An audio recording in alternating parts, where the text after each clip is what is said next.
They say wealthy people hide right behind crystal and candlelight. From my side of the ballroom, I thought they hid it badly. Rain hammered the tall windows of the downtown Chicago hotel. Jazz drifted across the marble floor. Champagne bubbles died in half-finished glasses. My shoes were soaked with melted ice and spilled liquor. My back ached from 12 hours of smiling at people who never saw me, only the tray in my hand and whether it arrived on time. I was Emma Carter, 24, waitress, scholarship dropout, and proud owner of exactly $62 after rent. I kept repeating the same promise: survive 30 more minutes. Collect tips, go home. Sleep through the storm. The charity gala was almost over. Men in tailored suits stood in glowing knots near the chandeliers, trading practice smiles and political favors as casually as weather. Women in silk laughed with their heads tilted just right, like joy in rooms like this had rehearsals and a dress code. The room smelled like roses, bourbon, and expensive lies. I moved through it with a silver tray balanced on one hand. My calves burned, and my fingers were raw from polishing glasses. My feet kept sliding on the slick marble. Still, I knew the rules: do not stare. Do not speak unless spoken to. Do not make wealthy people notice the help. That rule had kept me safe for almost a year in rooms where rich people preferred service silent and conveniently faceless. I followed it through fundraisers, private dinners, and quiet meetings that rich people called celebrations when they wanted witnesses. My mother used to say exhaustion makes cowards of good people. I had hated that sentence when I was younger. Then I watched a man bleed outside my old apartment building while strangers pretended not to see him. Since then, I could never fully trust the comfort of looking away. I wiped a lipstick stain from a flute and glanced toward the grand entrance. That was when the room changed. One man stood there as if the storm belonged to him. He wore a charcoal suit that fit too well to be bought, not made. He was tall, broad, and impossibly still. Even from a distance, he seemed carved from cold patience. I did not know his name yet. I did not know half the city whispered it with fear. I only knew everyone near him adjusted their posture. A mayor laughed too quickly. A banker stepped aside before being asked. Two security men watched the room without seeming to move. The stranger's profile stayed turned toward the rain, as if he trusted the storm more than the people applauding behind him. His shoulders were rigid, and his attention felt wider than the ballroom. It was as if he heard danger where the rest of us heard music. I told myself to look away. Instead, I kept watching him while clearing a VIP table. The tray grew heavier in my hand. The air felt thinner. Something under all that gold and glass had shifted, and my skin reacted before my mind could explain why. I could feel it in my ribs. I could feel it in the silence between clinking crystal. I could feel it in the old instinct that had saved me exactly never, but still refused to die. My shift should have ended like every other shift, forgettable, underpaid, and blessedly ordinary. With sore feet, cheap leftovers, and a wet bus ride home. Instead, I stood under chandelier light with rain shaking the windows, and the strange certainty that the next few minutes were about to split my life in half. I did not know the stranger was Derek Morgan. I did not know men killed for less than a favor from him.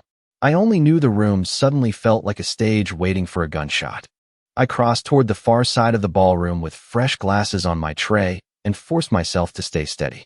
Derek Morgan stayed near the entrance, speaking to no one. That bothered me more than if he had been laughing, because laughter belongs to ordinary men and nothing about him felt ordinary. Quiet power is harder to read than loud power. The guests around him kept moving, but he did not blend into their motion. He cut against it. The hotel lights hit the rain behind him and turned the windows into black mirrors. In them, I saw three men entering the room from different angles. They wore dark coats despite the warm heat inside. Their steps were measured, and their faces were empty, the look of men who had rehearsed this night too carefully to fail. They did not look at the stage, the bar, or the donors. They looked only at him. A cold line traced down my spine. I shifted my tray and pretended to reach for an empty coupe glass so I could keep watching. The tallest man brushed past an older woman in emerald silk. He did not apologize. Another moved along the back wall with his right hand hidden in his coat pocket. The third slowed near a marble pillar and waited, patient in the way only men with a plan ever seem. It was not random movement, it was a closing shape. My heart began hammering hard enough to make the tray shake. I told myself they might be bodyguards. Rich men always collected them, then I saw the timing. They were not protecting Derek, they were boxing him in. He still had not turned. He was listening to someone beside him, maybe one of his own men. The jazz band shifted into a softer number. A server laughed near the dessert table. Somewhere behind me, a donor was bragging about tax write-offs. The ballroom kept pretending it was safe, because money always assumes danger will choose another address. I felt like the only person hearing the truth beneath the music. I stepped closer to the center aisle and caught the shine first. It was not jewelry, it was polished steel. The tallest man had drawn a gun inside his coat. Only the barrel flashed, just once, under chandelier light. My lungs locked, and I should have screamed for security. I should have dropped the tray and run. Instead, I stood rooted to the marble, staring at a stranger I did not know and somehow already refusing to watch him die. Derek turned his head slightly, but not enough. He was fast. I could tell that even then. He was also half a second late. Half a second is nothing in ordinary life, the span of a blink, a heartbeat, a chance most people never notice. In a murder, it is an entire world. I felt the tray slip against my palm. Glass trembled, my body moved before my fear caught up. I broke into a run, crystal hit the floor behind me. Someone shouted, the gun came up. The man aimed at Derek's back. I heard my own voice tear out of me. Look out. He started to turn, but the shot was already there. I threw my hands against his shoulder and shoved with every bit of strength my exhausted body still held. I remember the solid shock of muscle beneath his suit. I remember his expression flashing from calm to fury. I remember the sound the gunshot split the ballroom open. For one impossible beat, I thought I had missed him and saved no one. Then a brutal heat punched through my shoulder. Not sharp at first, just violent, just total. The force spun me sideways, my knees folded, marble rushed up. I hit the floor hard enough to lose the air in my lungs. The tray had already shattered, guests were screaming now. Dresses swirled. Men ducked, someone near the stage dropped to the ground.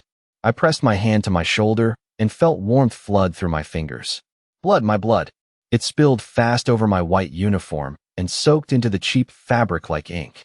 The chandeliers above me blurred into molten gold. The rain outside sounded louder than the room. I had never been shot before. That felt like the most useless thought of my life. Air came in broken pulls. My arm would not move right. People were running around me, not toward me, because terror makes cowards of crowds before it makes heroes of anyone. Then all the noise bent around a single shadow, and every instinct I had turned toward it. Derek Morgan turned fully at last, and his gaze landed on me. It was the coldest thing I had ever seen, and the most alive. Panic ripped through the ballroom, but Derek moved through it like panic answered to him. Men in dark suits appeared from nowhere. One tackled the shooter, another dragged a woman behind a pillar. A third barked into an earpiece while scanning the exits. I barely understood any of it, my ears were ringing too hard. My shoulder felt like molten metal. I tried to push myself up and almost blacked out. Then polished shoes stopped beside the spreading blood on the marble. Derek crouched in front of me. He looked larger this close. Larger and more dangerous, with rain dampening the edge of his dark hair. A faint scar cut along his jaw. His expression should have shown shock, maybe gratitude, maybe fear, because any softer man would have worn all three openly. It showed none of those things. It showed ruthless concentration. He took in the wound, the blood, my pale face, the collapsing room. Then his eyes came back to mine. They were black. Not the warm brown or gray I expected from ordinary men. Black like sleepless water. Stay with me, he said. His voice was low, steady, and impossible to ignore. I wanted to tell him I had never planned on leaving. Instead, I coughed and tasted iron. He slid one hand behind my neck and the other over my shoulder wound. The pressure nearly made me scream, but he did not flinch. Work through it. I did. Mostly because he sounded like air itself had become an order. His men formed a barrier around us, sealing off the panic with bodies, guns, and brutal efficiency. I caught flashes of expensive shoes racing away, bodyguards dragging guests, shattered crystals sparkling in my blood. Somewhere nearby, a woman kept sobbing. Derek did not look away from me once. Someone leaned close to him and said the police were 3 minutes out. Another said the vehicle was ready. Derek answered without moving his eyes. No hospital. The man hesitated. Derek's jaw tightened. I said no hospital. I should have been afraid of that, of the command in his voice and the way grown men obeyed it without blinking. Instead, I was too weak not to be curious. He leaned closer, blocking the glare of the chandeliers, cutting the world down to pain, blood, and the thread in his eyes. He smelled like rain, smoke, and clean wool. "What is your name?" The question felt absurd under the circumstances. "Emma," I whispered. He repeated it once. "Emma," not softly, not warmly, like he was fixing it somewhere permanent. "Why did you do that, Emma?" I could have said I did not know. I could have said instinct. I could have said the truth was too fast to name. What came out was, I couldn't watch. Something changed in his face then. Not gentleness, something more dangerous than that. Possession mixed with disbelief. He looked at the blood on his hands as if my answer had made it heavier. Then he cupped my jaw with his thumb and forced my gaze back to him. "Do not close your eyes." My lids had already started to sink, but I obeyed anyway. "Good girl," he murmured, almost to himself. Heat flushed through me that had nothing to do with the wound. He shifted, slid one arm under my knees, and lifted me from the floor. Pain exploded bright and white behind my eyes. I cried out and grabbed his lapel. He held me tighter, like the sound had offended him. "Easy." I buried my face against his shoulder because there was nowhere else to put it. He was solid, alarmingly solid, like the world had built him out of iron and bad intentions. The ballroom spun around us as he strode toward a side exit. His men closed in on every side. Nobody tried to stop him. Nobody even seemed brave enough to ask what right he thought he had to take me away. I heard one detective-sized voice outside the circle shout for paramedics. Derek never slowed. He looked down at me once while carrying me through the private corridor. "You are not dying for me on a ballroom floor." There was fury in the sentence. Fury and something rawer. I tried to laugh and failed. I was just doing my job. His eyes darkened. "No." He pushed open the service door with his shoulder, and cold night air hit my face. Rain blew across the loading bay. A black SUV waited with the rear door open. He lowered me inside, climbed in after me, and pressed fresh cloth to my wound while his men slammed the doors. The engine started before the last man got clear. Red lights flashed somewhere behind us.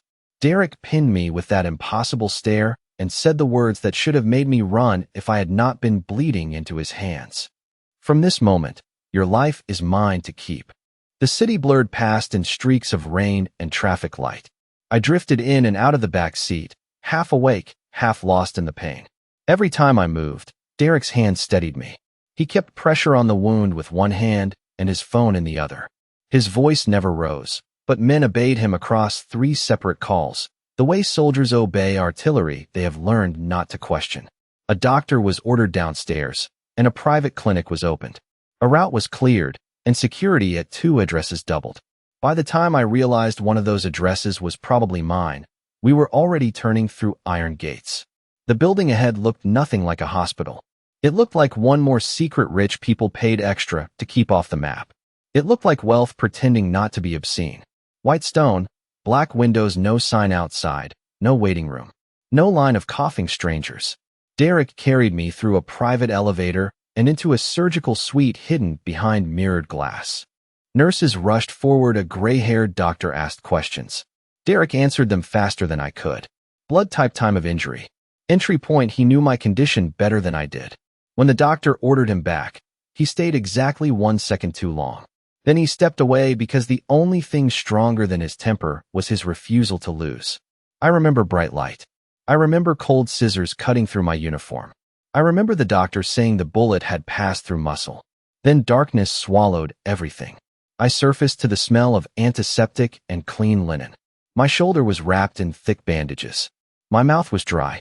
The room around me looked more like a luxury hotel than a clinic, the sort of place where fear hid behind expensive thread counts. Cream walls, soft lighting, silent monitors, fresh flowers that had no business being there, as if someone had designed recovery for people who expected luxury even while bleeding. For one dreamy second, I thought I had imagined the shooting. Then 2 men in black suits shifted outside the glass door, and reality came back hard. Derek was standing by the window.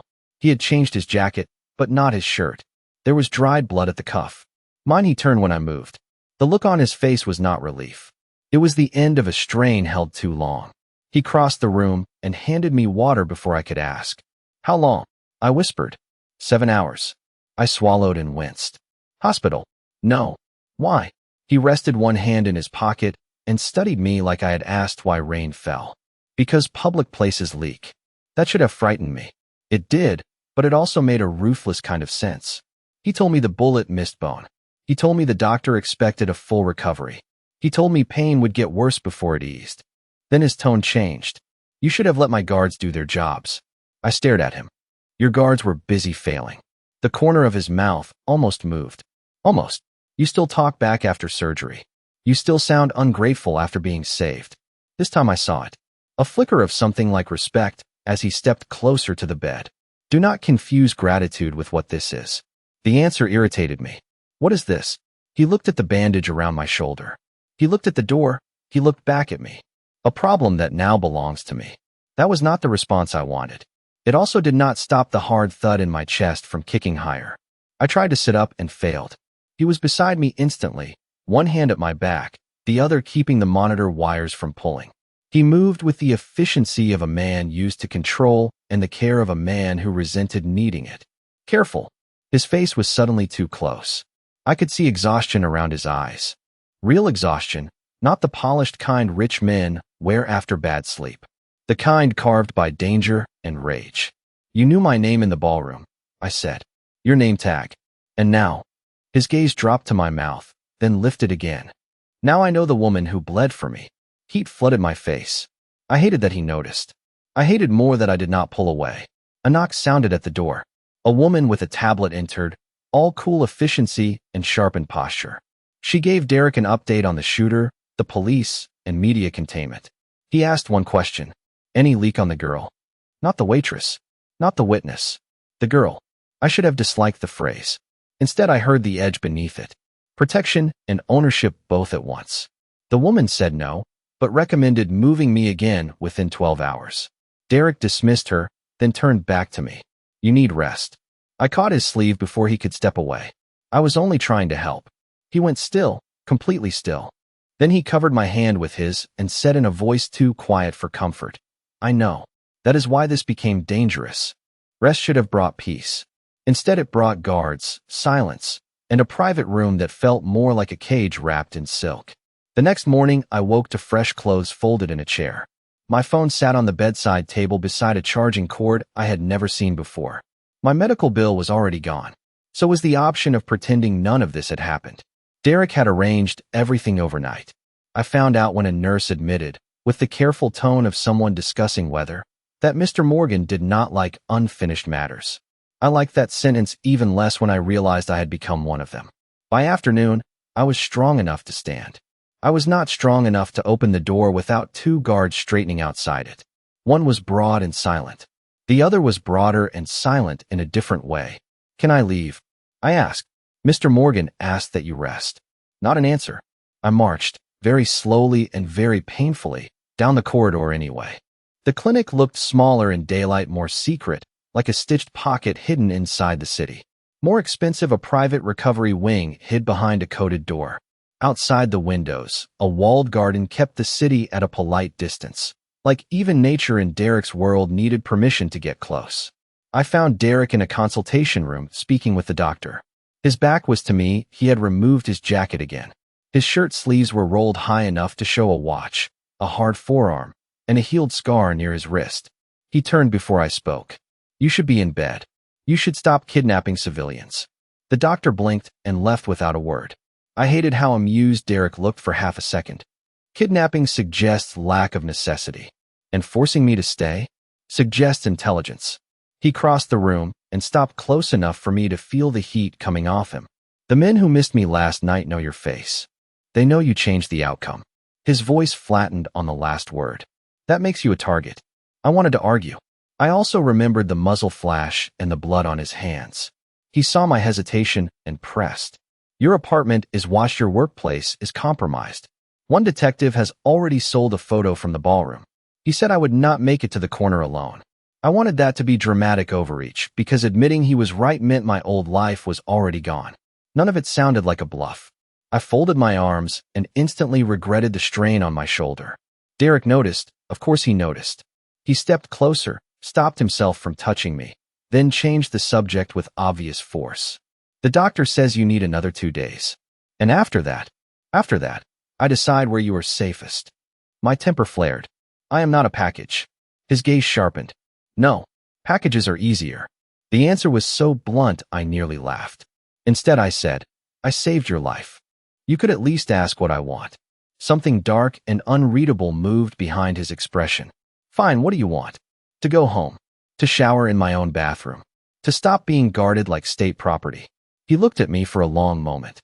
You will shower here, your apartment will be cleaned and secured. Your job will be paid through the month. And your safety will not be negotiated with your pride. I stared. You paid my job. The hotel will call it emergency leave. That should have enraged me.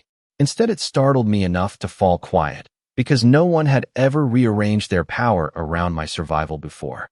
He went on. Your landlord has been paid 2 months in advance. What? And your neighbor's son is driving your mother to work for the week. My head spun harder than it had after surgery. You investigated my life. I protected it. The correction came without apology. I looked at the polished floor because his certainty was too much. He lowered his voice. Emma, I do not know how to do this halfway. It was the first honest thing he had said that sounded like it cost him. I looked up again. His control was still there. So was something frayed beneath it. I exhaled slowly. I was only doing my job in that ballroom. His mouth hardened. And now my job is keeping you alive. I should have fought harder. Instead, I let the silence settle because part of me understood he had already moved the whole board while I was unconscious. Later that evening, I returned to my room and found roses I had not asked for, new pain medication, and a note in precise handwriting, all of it so controlled it somehow felt more intimate. Rest, we move at dawn. Derek did not sign it. He did not need to. At dawn, they moved me to his estate outside the city. The ride was long enough for fear to turn into irritation, then back into fear again. Derek sat across from me in the rear cabin of a black SUV with privacy glass and too much legroom. He worked the whole drive while calls came in. Orders went out. The names meant nothing to me, but the tone did. Someone betrayed him at the gala. Someone on his own edges had sold access. He was pulling threads while pretending not to watch me. He failed at the pretending. Every time I shifted, his eyes cut up from his phone. Every time the car hit a rough patch, his jaw tightened before the pain even showed on my face. The estate appeared behind iron gates and tall trees wet with rain, the kind of place built to make the outside world feel temporary. It was less a house than a controlled kingdom. Stone, glass, security cameras, and men who looked like they slept with weapons under their pillows. Everything about the place announced that tenderness, if it existed there, had to survive under guard. Inside, everything was quiet, too quiet. The kind of quiet that only exists where everyone fears the same man. My room was larger than my apartment, large enough to echo every anxious thought I tried not to have. Fresh clothes hung in the closet. Toiletries I used exactly once on a weekend trip were lined beside the sink. He had noticed details I had forgotten about myself. I stood in the doorway and felt a fresh wave of unease. Derek came to stand behind me, not close enough to touch, close enough to feel. You will stay in this wing. For how long? Until the risk changes. And if I refuse? He let the question hang for a moment. Then I spend every waking minute preventing your refusal from getting you killed. Infuriating man. The first full day passed in a blur of medication, boredom, and strange luxury. A cook asked whether I preferred tea or coffee at breakfast. A housekeeper folded my sweatshirt with museum-level respect, which somehow felt more unnerving than if she had tossed it aside. 2 guards appeared every time I wandered farther than the hallway. Derek came and went like weather. Sometimes I saw him crossing the lower courtyard with 3 men behind him. Sometimes I heard his voice through a study door, calm enough to frighten me, because rage at least gives warning before it arrives. That evening he visited my room, carrying a folder. Your job has been covered. Stop paying my life. Stop jumping in front of bullets. I glared. He opened the folder anyway. It held photos from the gala, a map of the ballroom, and a grainy frame showing me shoving him clear of the shot. I looked away first, and he noticed that too. The shooter had support inside the hotel. So you said, one of the servers took cash to delay your section. I blinked. What? He kept your tray route near the entrance. He did not know you would interfere.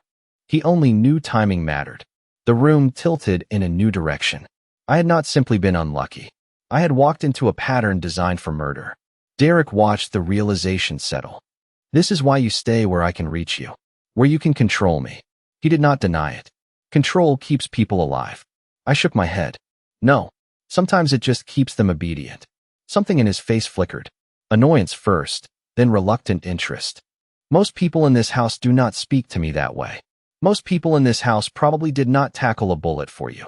Silence. Then, incredibly, a quiet sound that was almost a laugh. It vanished fast, but I heard it. So did he. The room felt different after that. Less like prisoner and captor. More like two stubborn people standing too close to a line neither understood. He set the folder aside and reached toward the edge of my sling. Does the shoulder still burn? I nodded before I thought better of it. His fingers stilled. Let the nurse adjust the bandage. I can manage. He looked directly at me. That phrase gets people killed around me. I should have snapped back. Instead, I noticed how tired he looked. Not just physically deep tired, but bone tired. The kind that comes from never putting your back to a door. Do you ever stop watching for danger? I asked. He answered without hesitation. Not until now. My chest tightened. He seemed to regret the words the moment they left him. He stepped back and rebuilt his expression. There will be extra guards outside tonight, he said. Then he left me alone with a burning shoulder, raw nerves, and the growing suspicion that the most frightening thing about Derek Morgan was not his violence. It was the way his attention made the rest of the world blur. By the third day, I learned the patterns of the estate. Morning was quiet, midday belonged to meetings, and every hour seemed to answer to somebody else's schedule. Night belonged to shadows and low voices. Derek rarely joined breakfast, but he always knew whether I had eaten. If I skipped fruit, it vanished from the next tray. If I stared too long at the rain, someone opened the sunroom instead of the library. His control extended into details so small they became intimate before I noticed, which was somehow more unsettling than the armed guards. I told myself that was strategy. I told myself he managed everyone that way. Then he sent away a visiting attorney because I had a fever spike and wanted quiet in the hall. Men with empires do not usually reorganize their schedule around a waitress with stitches, not unless she has somehow reached the part of them they keep barricaded. That truth unsettled me almost as much as the guards. One afternoon, I made the mistake of testing the limits. A nurse had just changed my bandage. The pain was manageable, and the weather had cleared. I took the back staircase, slipped through a side hall, and made it all the way to the conservatory before a guard caught up. He did not stop me, he only informed Derek. 5 minutes later, Derek himself entered the glass room with a look that could have frozen fire. I expected anger instead. He scanned me for injury first. Only when he saw I was steady did the fury surface. You left your wing without escort, he said. I went 40 yards to a room full of plants. I shot back. You went 40 yards to a line my enemies would pay to cross. You cannot lock me up because you are paranoid. The word landed badly. His face closed. Paranoid men imagine threats, I bury mine. The answer chilled the air between us. Before I could respond, a crash sounded from the far end of the hall. Instinct moved through him faster than thought. He shoved me behind a marble support and drew a pistol from nowhere. My heartbeat slammed into my throat. A young maid stood frozen in the doorway, staring at the vase she had dropped. Water spread across the tile, and roses rolled under a chair. Derek lowered the gun slowly while the maid stammered apologies, but the image of how fast it had appeared stayed lodged under my skin. He dismissed her with a clipped nod, then turned back to me. My hands were shaking. Do you see now? He asked. This is how I live. There was no arrogance in it. Only bleak fact. I looked at the gun still in his hand. I looked at the way he had put his own body in front of mine without pause. That is not living, I said quietly. That is surviving. He holstered the weapon and stared through the glass roof at the thin sun. For men like me, the difference is not always available. The line should have ended there. Instead, something softened in him. Maybe it was the conservatory light. Maybe it was the roses on the floor. Maybe it was exhaustion. He moved to the overturned vase, set it upright, and began gathering broken stems with the same hands that had held a gun a second earlier. The contrast was so absurd that I almost smiled, and my chest tightened for reasons I did not want to name. You are cleaning. He did not look up. I dislike broken things left unattended. The sentence carried more weight than flowers deserved. I knelt despite the pull in my shoulder and helped gather petals. He noticed the wince instantly. Do not do that. Then stop doing all the useful things yourself. One corner of his mouth twitched. We set the flowers on a marble bench. After a long silence, he said, "When I was 12, my mother kept a greenhouse. Men still came to the house with blood on their sleeves. But inside that room she pretended the world could be gentler." I turned toward him in surprise. He rarely offered personal history, and he seemed to know it. "The flowers were for her," he added, nodding at the fallen roses. "Not for decoration." The room changed around that confession, not warmer exactly, but less defended. Smaller, stranger, more human. I looked at the sunlight touching the leaves, then back at the man everyone in the city feared. "You loved her very much." He met my gaze and did not answer directly. "She would have liked you." I had no defense against that. We stood there too close, surrounded by wet tile and broken roses, and for the first time I saw something beneath Derek's control that was not hunger or wrath. It was grief, old and disciplined, and lonelier than anything in the estate. The second time I saw him different, it was at dusk in the rear garden. I had gone out with permission that day, escorted by one guard who pretended to study the trees while I walked the stone path. The air smelled like wet earth and cedar. My shoulders still ached, but movement hurt less than lying still. I followed the path around a hedge and stopped short. Derek was crouched near the wall in shirt sleeves, his attention fixed on something in the shadows. A small gray cat, thin and suspicious, stood there with one paw lifted. Derek had a saucer of cream in one hand and an expression I would never have believed if I had not seen it myself. Patience, actual patience. The sight was so strange I nearly forgot the ache in my shoulder. "You are smiling at me," he said without turning. I almost choked. "You knew I was there. You step softer when you are curious than when you are angry." That was annoyingly accurate. I came closer. The cat studied us both, then limped forward and took the cream. Derek kept his movements slow, as if speaking too loudly would break the spell. "She appeared the week after the gala," he said. "One of the guards wanted to remove her." I disagreed. "Because she ignores your authority?" He glanced up at me, and this time the smile reached his eyes for half a second. "Because she survived a wound and still chose to bite anyone who approached too fast." I should have laughed. Instead, I felt heat crawl up my neck. The cat brushed his fingers once. He touched her gently between the ears. Those same hands had crushed a man's throat.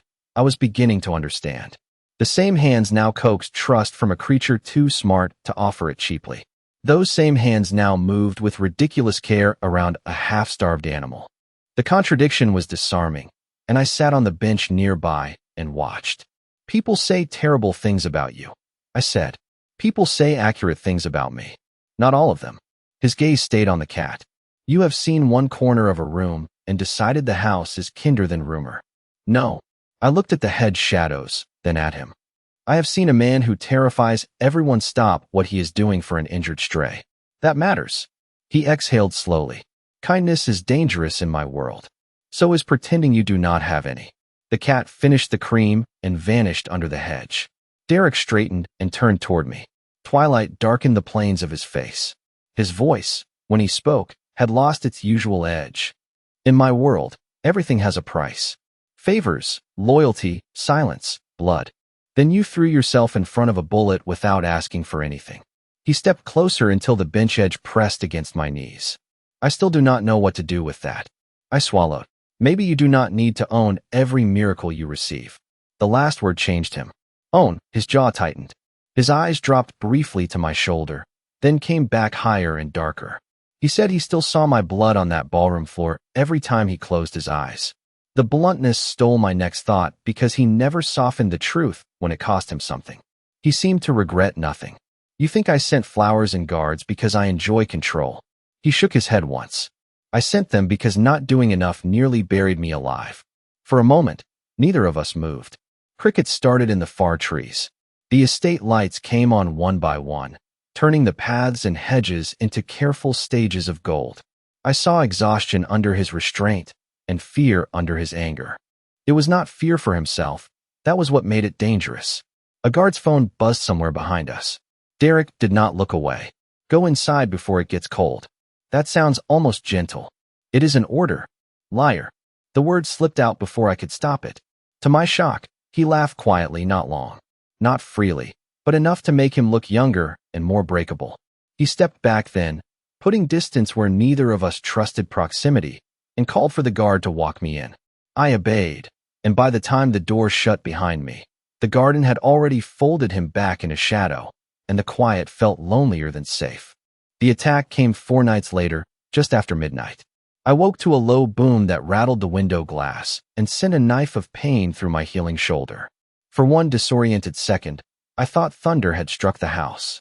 Then the alarm started, not the shrill hotel panic of the gala.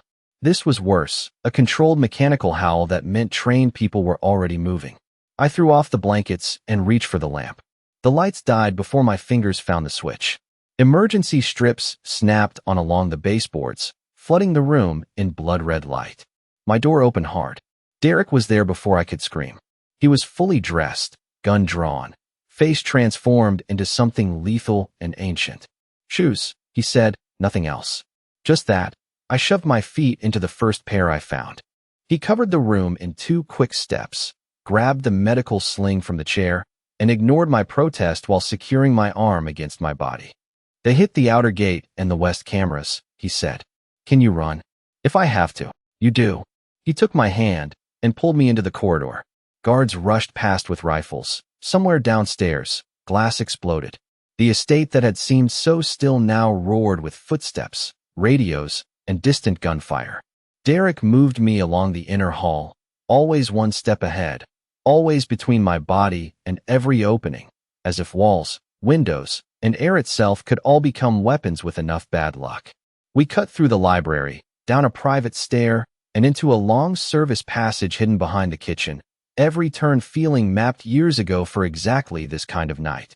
The air smelled like metal and old concrete. "How many?" I asked. "Enough. That is not a number." "Then stop asking for one." Even in crisis, the arrogance survived. I nearly snapped back, but another shot cracked through the house. Dust shook loose from the ceiling. Derek's grip tightened. "Emma." His voice dropped. "Stay directly behind me."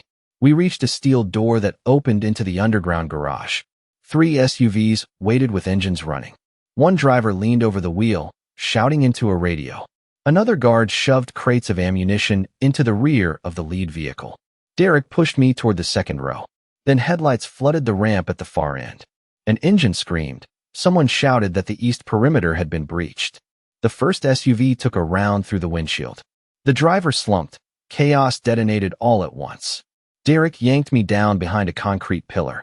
Bullets sparked against the garage walls. I tasted dust and terror. He fired twice over the hood line. A man dropped near the ramp. "Move when I move," he said. His voice stayed terrifyingly calm. He dragged me low behind the pillar, across open concrete, and into the rear seat of the second SUV. I scrambled inside. He climbed in after me, pulling the door shut just as another shot shattered the side mirror. "Go." The driver slammed the vehicle into reverse. Tires shrieked. We shot up the secondary ramp instead of the main gate. I bounced hard against the leather and bit back a cry. Derek hauled me down across the seat so my head stayed below the window line. His body curved over mine like armor. Gunfire hammered the chassis. The sound was deafening inside the cabin. Through the windshield, I saw black trees, wet gravel, and the burst of headlights behind us. A pursuit. Of course there was a pursuit. Men who failed once rarely accepted humiliation as their final memory. The car fishtailed across the rain-soaked drive and burst through a service gate that must have been opened remotely. We hit the road sideways, corrected, and accelerated into the dark. Derek spoke into the radio with clipped brutality. "North team cut the ridge, south team close the county bridge. No one boxes my car." I felt the words against my hair more than heard them. I clutched his shirt front with my good hand. His heartbeat hammered under the fabric. "Are you hit?" he asked instantly. "No." "Say it again." "No." Only then did his jaw loosen by a fraction. The chase ran for miles, wet pavement. Headlights, the snap of sirens somewhere farther back. A black sedan tried to close on our right. Derek lowered the window an inch, fired, and the sedan lurched into the shoulder. I stared at him. He did not look like a man choosing violence. He looked like violence choosing itself through him, precise and merciless because mercy had no lane on that road. Then he looked down at me, still half shielded under his arm, and his voice changed. "They will never touch you again." It sounded like a promise, a threat, and a prayer at once, and I believed him. That frightened me almost as much as the bullets. It also steadied me in the most dangerous way. We reached the safe house an hour before dawn. It sat at the edge of a private airfield under a line of dark trees, all steel shutters and reinforced glass. The moment the door sealed behind us, the silence felt unreal. Rain still hit the roof, and my nerves still ran wild. Yet compared to the chase, the stillness pressed harder, because silence after gunfire gives the mind too much room. Derek paced the main room like a caged storm. Blood marked one sleeve, and not all of it was his. His hair was damp, and his expression had gone past anger into something colder. I stood near the long table because my legs no longer trusted themselves. A medic tried to recheck my shoulder. Derek snapped at him for touching me too roughly. The medic retreated 2 steps without argument. That should have irritated me. Care from him always arrived wearing the same face as control. Instead, it sharpened the strange ache already living under my ribs. The room emptied as his men dispersed to lock down the perimeter. At last it was just us, the medic in the hall, and the storm dragging itself across the runway. I leaned against the table and asked the question that had been building since the garage. Why are you doing this? Derek stopped pacing. Doing what? Turning your entire world upside down for a waitress you barely know. For a moment I thought he might deflect. Then he closed the distance in 2 long steps and stopped directly in front of me. Close enough that the storm outside became background noise.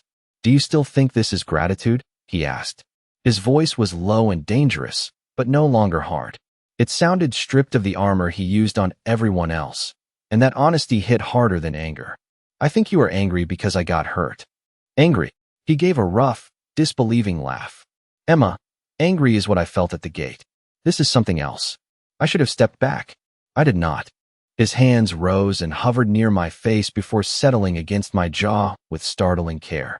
I have spent years surrounded by men who feared me, used me, or wanted me dead. I understood every one of those languages. His thumbs brushed lightly under my ears. Then you stepped between me and a bullet without asking for money, protection, or a name. His eyes burned into mine. Do you understand what that does to a man like me? My throat tightened. No, it ruins the rules. The words hit like another impact wound. He lowered his forehead until it almost touched mine, but not quite. I told myself I was responsible for a witness, then for a debt, then for a liability I needed to secure. His mouth hardened at his own lies. But the night I watched you bleeding on the marble, something in me stopped pretending. I forgot the medic. I forgot the safe house. I forgot the fear waiting outside. Derek, my voice came out thin. He closed his eyes once, opened them again, and said what he had been holding since the ballroom. You were mine the moment your blood hit my hands. The sentence should have sent me running. Instead, it rooted me in place. He saw the shock in my face and kept going, because apparently once truth broke through him, it did not know how to stop. Not mine like property. His hands tightened slightly. Mine like the only person in this world I cannot lose. My eyes stung before I realized I was close to tears. He noticed every flicker, of course he did. When they hit the gate tonight, I did not think about the estate. I did not think about money, territory, or men. I thought about getting to your room before they did. His voice roughened on the final words. That is not how I have ever lived. The storm cracked above the roofline, close enough to sound like the sky itself was splitting open with him. He did not move away. I cannot lose you again, Emma. There it was. Not a line, not domination. Fear stripped down to its raw shape. I would burn every safe route, every alliance, every enemy nest before I let that happen. A tear slipped down my cheek. He caught it with his thumb as if it were more fragile than the house around us. This should terrify you, he said quietly. It does. Good. It also. I stopped. He waited. He always knew how to wait when it hurt. It also makes me believe you. Something in his face broke open then, not theatrically, but in the quiet way men break when they finally stop lying to themselves. Not triumph. Relief so sharp it looked like pain. He pressed his forehead to mine at last and whispered, I do not know how to do this gently. I almost laughed through the tears. No kidding. He exhaled, the faintest broken sound, and rested there with me while dawn slowly pushed gray light against the shuttered windows. After the confession, the room should have turned simple. It did not, because love never makes dangerous men less dangerous. It only changes what they will destroy. Derek stepped back first, as if proximity itself might make him reckless. He dragged one hand through his damp hair and called for the medic. When the man entered, Derek stayed in the room instead of pacing away. He watched every movement while my bandage was checked and resecured. "You are making him nervous," I muttered. "Good," Derek said. The medic almost smiled. I did not. When the dressing change ended, the others filtered out again. Morning light crawled through the bulletproof slats and laid pale bars across the floor, reminding me that even safety around him arrived with a prisoner's geometry. My whole body felt wrung out. Adrenaline had vanished, leaving exhaustion and a strange, fragile clarity. Derek went to a cabinet, pulled out a small first aid case, and returned to me. "Sit. I already had a medic. This is for the bruising from the chase." He knelt before I could protest. The sight alone stole several coherent thoughts. A Mafia king, on one knee, opening antiseptic packets with scarred fingers, as if tenderness embarrassed him less than losing me did. He touched the underside of my arm where I had slammed against the door during the pursuit. His hand was steady, mine was not. "This will sting. Everything with you stings." Another flicker of amusement crossed his face. "At least you are recovering." He cleaned the scrape gently, with a focus so intent it felt more intimate than a kiss would have, every careful touch betraying how badly the night still haunted him. I watched the bowed shape of his head and the rain drying on his collar and thought how impossible this was. These were the hands that aimed guns in moving cars. These were the same hands smoothing new gauze over a bruise because I had winced once. "Who are you when no one is watching?" I asked. He paused, thumb still braced lightly against my wrist. "A man trying not to fail the few people he cannot replace." "That sounds almost kind. Do not spread it around." I smiled before I could stop myself. He looked up then, and whatever he saw in my face changed the air again. Softer this time, more dangerous because of it. He finished taping the edge of the dressing and let his hand linger. "You are shaking. It has been a long night." "No, this is different." He was right. The shaking had nothing to do with fear now. He knew it. The knowledge passed between us without words. He rose slowly, set the kit aside, and came back to stand very close. "Tell me to step away." I should have. I could see how hard he was holding himself still. I could also see the cost of it in the tightness around his mouth. "I do not want you to step away." The admission came out softer than intended. That softness did something final to him. He lifted his hand, touched my cheek, and waited one last second for refusal that never came. Then he kissed me, not violently, not like a conqueror claiming ground. Like a starving man discovering tenderness and not trusting it to stay. As if softness might vanish the second he loosened his grip. The kiss was warm, careful, and deeply unfair to my attempts at logic. I felt every crack in his restraint inside it. When he pulled back, his forehead rested against mine again. "This changes nothing about the danger," he said.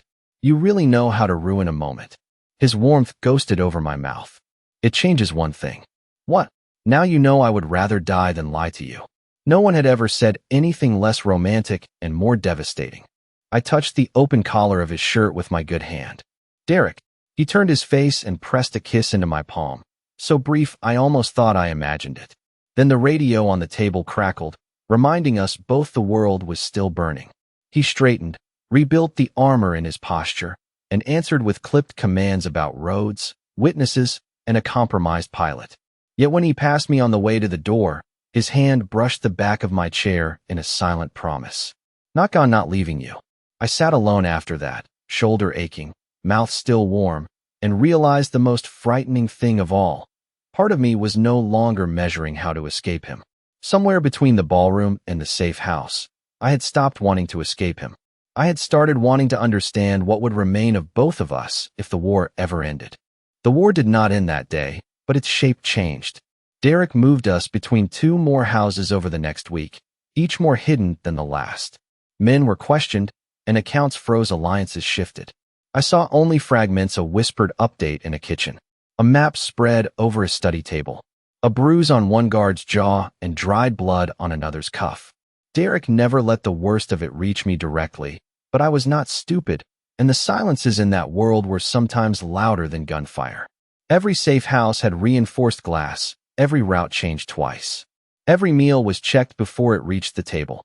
He called it temporary. I started to understand that temporary in his world could last forever. And yet between the danger, ordinary things kept happening. He learned I hated oversteeped tea and corrected the kitchen without comment. I learned he could not sleep through thunderstorms and sometimes worked in silence by the library fire until dawn. He discovered I read old paperbacks when anxious. The next evening, 3 appeared by my bedside. He claimed the housekeeper found them. The lie was terrible, which only made the gesture harder not to treasure. I kept the books anyway. One night, I woke from a nightmare and found him in the hallway outside my room. Jacket off, tie loose, phone dark in his hand. He had not been passing by, he had been listening for movement. "You were guarding my door yourself?" I asked. He looked mildly offended. "I was walking. At 3 in the morning. It is a long hallway." I laughed, and something in his shoulders eased. The next day, while traveling to the final safe house, we stopped for fuel at a private airstrip. A mechanic's little daughter was there with her mother, drawing on a cardboard box while the adults worked. Most men in Derek's position would have ignored her. He did not. He crouched, asked what she was sketching, and listened to a full explanation about horses with wings. She showed him a pink marker, and he accepted it without irony. He drew the worst winged horse I had ever seen. The girl declared it perfect. I stood by the SUV and watched the feared Derek Morgan nod solemnly, as if the approval mattered. When he returned, I said, "You are terrible at horses." "I run a criminal network, Emma, not an art school." The child disagrees. A rare smile touched him. It stayed a second longer than usual. That moment lived in me the rest of the day, not because it was sweet, but because it proved his gentleness had roots. Not because it was sweet, because it was human. It proved the gentleness I had seen with the cat and in the garden was not accidental. It was buried, that was different. Burying goodness means it exists. During our final night before the city sweep, we sheltered in a penthouse on the north side. The skyline glowed through rain. My wound had finally begun to itch more than burn. Derek stood by the window while reports came in. 3 traders were detained, and 1 accountant flipped. Victor's surviving network cornered. When the last call ended, he set the phone down and remained facing the city. "Tomorrow this begins to close." Begins. I am trying optimism. I joined him at the glass. "You should not force it." He glanced sideways. "I have been accused of worse." The lights below looked peaceful from that height. I thought about how many ordinary lives move through the streets with no idea what storms raged above them. "What happens when you win?" I asked. He was quiet long enough that I thought he might not answer. Then he said, "For the first time in years, I have been trying to imagine an after, and that thought alone feels more reckless than half my wars." I turned to him. That word mattered more than any threat he had ever made. After he saw that I understood, and continued, "Before you, I only planned for survival. Territories, counter-moves. Consequences. Now I find myself thinking about places with fewer guards." He looked almost annoyed by his own honesty. "It is inconvenient. Maybe it is healthy." "For who?" "For the man who fed a stray cat cream in the rain." He gave me a look. "You weaponize my weakest moments." "Only because they are my favorite." The admission landed between us and stayed there, warm and impossible, like a future neither of us trusted enough to name too quickly. His gaze dropped to my scar through the fabric of my shirt, then returned to my eyes. "Emma, once this ends, I cannot promise a harmless life." "I am not asking for harmless." "What are you asking for?" I thought of the ballroom, the bullet, the safe house, the horse with wings. "Truth," I said, "and the chance to choose with open eyes." He reached for my hand. "Then choose this, choose me when the blood is still visible, not only after it fades." I laced my fingers through his. "I already did, you were just busy dodging gunfire to notice." 3 months later, the scar ached whenever rain crossed the city, which meant it ached often. It had turned pale and clean along the top of my shoulder, a thin reminder that my old life ended in one burst of muzzle flash and never really asked permission. Derek's war had narrowed, not vanished. The men who came for him at the gala were gone. Victor had disappeared into one of Derek's private silences. The city had settled into a wary peace. Newspapers called it a season of sudden cooperation among rival firms and security syndicates. I called it what it was: fear, sharpened and redirected. Yet inside the penthouse where I now spent most mornings, things had changed in quieter ways. Derek still took calls before dawn, he still slept lightly. He still kept a gun in the drawer beside the bed. But he also learned how I liked my coffee. He remembered my physical therapy appointments before I did. He rescheduled a meeting because a storm flare made the scar burn too badly for me to sit still. Power had not left him. It had simply learned where to set itself down, usually at my side, quieter and far more dangerous because it was chosen. I stepped onto the balcony barefoot and watched sunrise spread copper across the river. Wind lifted my hair behind me. The glass door slid open. I did not turn right away. I knew his footsteps now. I knew the pause he always took before speaking, as if checking whether I needed quiet first. A jacket settled around my shoulders. "You keep trying to stand in cold air with an old wound," he said. "You keep acting surprised that I ignore you." He came to stand beside me, one hand resting on the railing, the other close enough to touch if I wanted it. I usually did, but today I took it without waiting. His fingers closed around mine with that same overwhelming certainty from the ballroom, only calmer now. More chosen. Below us, Chicago woke into traffic and steam and ordinary ambition. None of those people knew how close this city had come to eating itself over one failed assassination. None of them knew the man beside me had nearly burned it down in answer, then taught himself restraint because I asked for truth instead of fear. I studied his profile in the early light. He looked tired less often, now older in some places, softer in others, still dangerous. Always dangerous, but no longer empty. "Julian said you canceled a meeting yesterday because of my therapy." He did not look embarrassed. "It was a useless meeting." That is not what Julian called it. A faint smile touched his mouth. Julian exaggerates when inconvenienced. I laughed. His expression changed the way it always did when I laughed, as if some hidden part of him still could not believe he had earned the sound or deserved to keep hearing it. My hand drifted unconsciously to the scar beneath the sweater. He saw it. He always saw everything. "Does it still hurt?" he asked. "Sometimes." He turned toward me fully. Morning light caught the scar near his jaw and the silver beginning at his temples. "I am sorry." The apology came quieter than the wind. I shook my head. "You have said that before. It will never be enough." There was no performance in his voice, only truth so plain it hurt. I stepped closer until his jacket brushed my knees. "That bullet changed more than my body," I said. His eyes held mine. "I know. It changed you too." Something almost fragile crossed his face, though he never let it stay long. "It killed the man I used to be." Every day since, he had worked in quiet ways to deserve that death. I remembered his words from the safe house. They hit differently now, less like confession, more like a vow kept day by day. I raised my free hand and touched the line of his jaw. "Good," I whispered. He exhaled once, unsteady in a way no one else ever saw. Then he pulled me gently against him. I rested my forehead under his chin and listened to the powerful, steady beat of his heart. Once, that sound had belonged to a stranger in a ballroom. Now it felt like the center of every choice I had made since. The river flashed gold, and wind curled around us, carrying the strange calm that only arrives after surviving what should have destroyed you. Somewhere inside, his phone began to ring. He ignored it for 3 full beats, which for Derek Morgan qualified as a miracle. I leaned back just enough to look at him. Do I really belong here? The question left me softer than I intended. It was the last shadow still living under the peace. Not fear of him, fear of what it meant to stay. He lifted my chin the way he had on the marble floor. Only now there was no blood between us. You belong wherever I am willing to tell the truth, he said.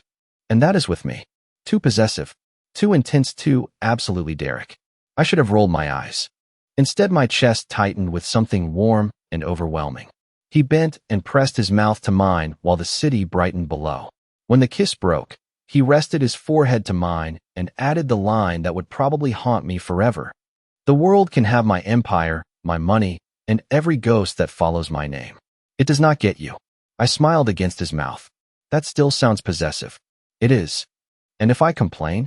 His thumb brushed the scar at my shoulder through the sweater. Then I will listen, then I will argue. Then I will keep choosing you anyway. The sun climbed higher. The storm had finally passed. Standing there in his jacket with my scar aching and his hand wrapped around mine, I understood the strangest truth of all. Love had not made a monster gentle. It had made a ruthless man finally brave enough to be human.